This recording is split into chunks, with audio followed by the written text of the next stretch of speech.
Sometimes you need to start the page numbering on a specific page and it's simpler than you might think. Let's go through it together. I'm going to quickly add a page number onto the document.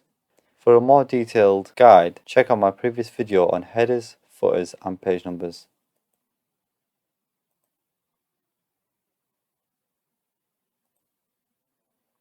And let's say we don't want to include the page numbering on the cover and the table of contents pages.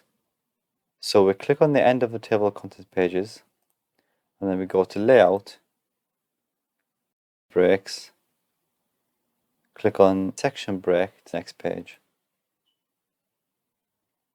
Now if we open the headers and footer section, you can see that it's created a new section, section 1 and 2. On section 1 you can see that it only goes from page 0 to page 1 and then it restarts in section 2. 0, 1 and 2. To delete the above page numbers, we first need to unlink it from the previous numbers by deselecting the Link to Previous button. Then we go back to the previous page numbers and we want to delete the last one, so we're going to highlight it, delete, and it will delete the page numbers above it as well.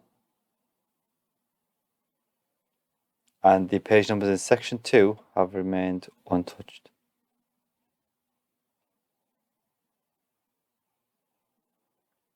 If you found this tutorial helpful, please don't forget to like and subscribe for more tutorials like this.